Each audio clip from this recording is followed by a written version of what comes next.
stand tall, never gonna fall.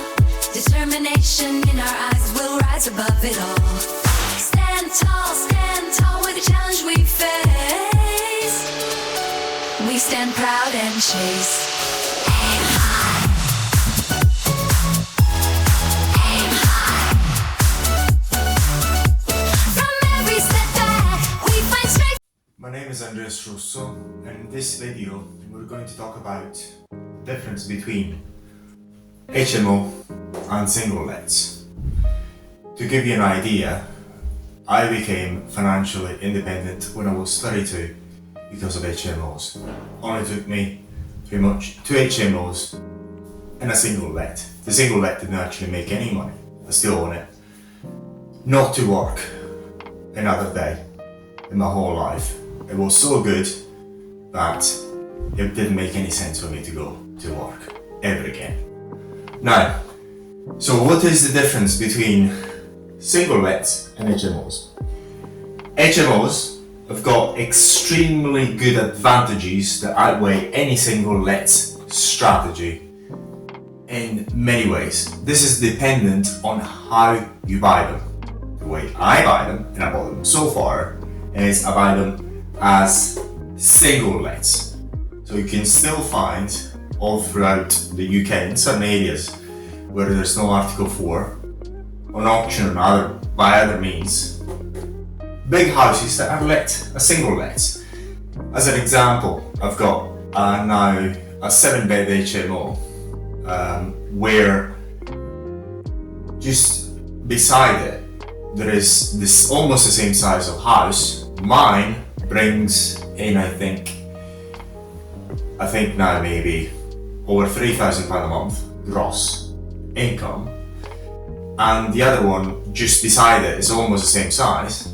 It brings £650 a month. It's very, very different, a very different strategy, but it's a winner almost every time. In this video we're not going to talk about how I select them, but if you buy them as single lets at a normal market price, then pretty much you are set as an investment. So this is what I do. I buy them as single lets and turn them into HMOs, and I get the licensing after. So it's much safer to buy them as single lets and turn them into HMOs, provided that you don't have any Article 4 and whatnot to do things right. Then buy them as single lets and rent them as single lets. Why is it riskier? Because, for example, I'm talking about, for example, the house that I was comparing, where I've got a 7-bed HMO and just the house beside it is let as a single let. That one brings in only £650, maybe the mortgage could be £400. So you've got, on average, maybe £250, sometimes maybe £300, £400 profit a month.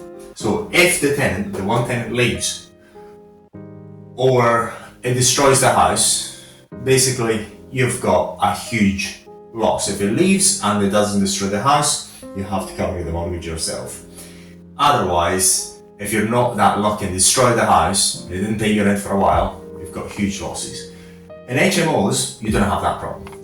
We'll see why you don't have that problem in a second. Now, what is the difference? It's riskier because you've got one door, and it's safer because you've got many doors in an HMO. Many doors. And usually the break-even point in my houses is between 2 rooms and 3 rooms, depending on the type of mortgage I've got.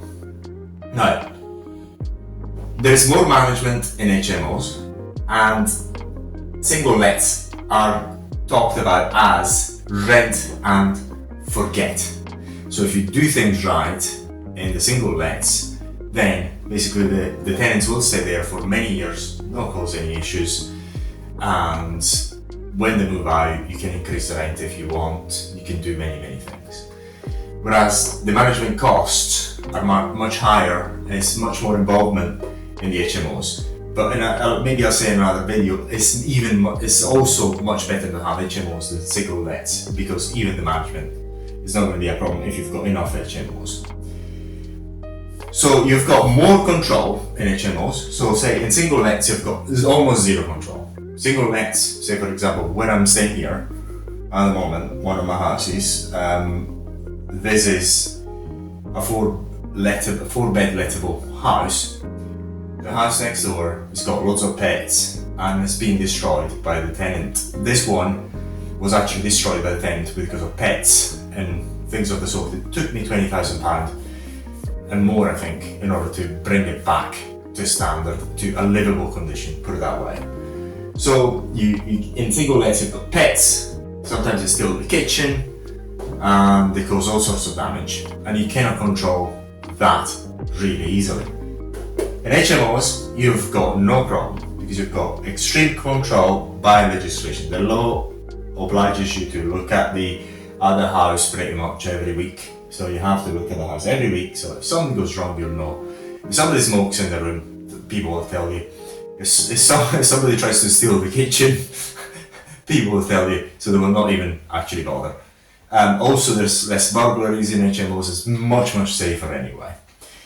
HMOs, you've got much more legal work, much more legal compliance, much more responsibilities.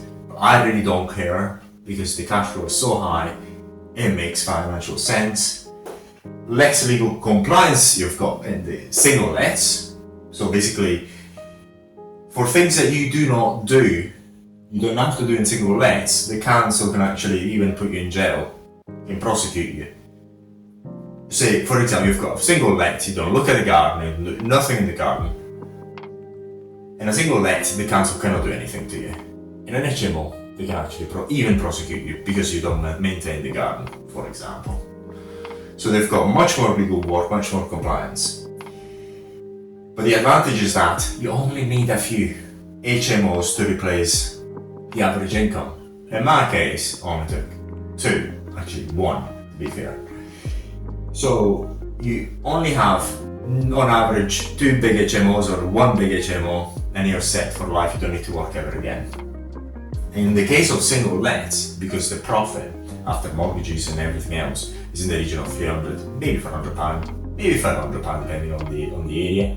If you're lucky, then you will need at least 10 of them to replace a normal income. But the problem you've got there is that, for example, if you've got 10, one tenant moves out, you've got a house vacant for, say for example, 3 months. It's going to take you 3 houses. So you've got one vacant, 2 houses, the profit from 2 houses, or even more, 3 houses will need to pay for the cost of keeping that house empty. So all of a sudden you've got 6 sources of income. Let's say, assuming you've got 6 single lets. So this is the problem with single lets. Single lets, you get one vacant. For the time that is vacant, then you've got, that is going to burn the profit from 2 or 3 single lets. That is a big issue. So you're not really that financially well off in terms of cash flow. This is why I don't like them as much. I still have some single lets, very few. I focus on HMOs because it's much more exciting when you get the cash flow. In the HMOs, you've got insane cash flow, but less appreciation relatively, because usually when you've got single lets, you usually have 10, 20, 30, 40, 50, you've got an insane, over time you can accumulate many single lets. So with single lets, say you've got 10 for example, an average price of £100,000 each, you've got some mortgages on them, the price goes up 10%, so 10% on 100,000, so you've got an uplift of say 100,000 because 10,000 times 10. If the house price, the prices go up 10%, you've got £100,000. Whereas you only need 2 HMOs to make the income of 10 on average. So usually, if it's £100,000 per HMO or 150, you've got 10% uplift on the value of the house. That's going to be maybe 30 or 40,000. Usually it's 30,000, depending on the HMO. So the good thing about the single lets is insane the amount of capital appreciation that you can get, especially when you go in big numbers. I still prefer myself the HMOs with less capital appreciation. You still get it, but they're quite good. Now, talking about how I buy HMOs, I'll give you an example. In 2024, I bought two. I bought them on auction at the price of a single let. They were wrecked. One of them I bought for £50,000.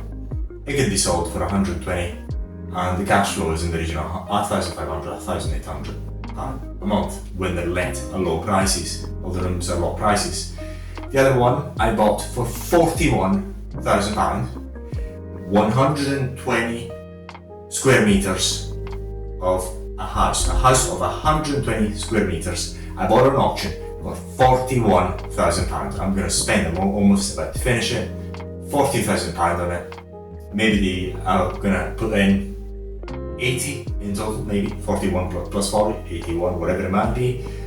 But then the cash flow is going to be approaching £2,000 a month, if rented at low prices, of course, and his end value could be in the region of £120,000, £140,000 if I ever sell it, which I will never sell.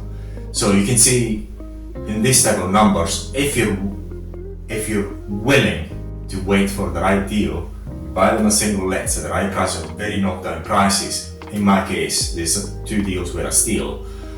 You're actually laugh for all your way to the bank. You have infinite return on investment if you get a refinance, as I'm going to be doing later on. So this is all for this video. More videos coming up by myself, Andres Russo. Thank you for watching.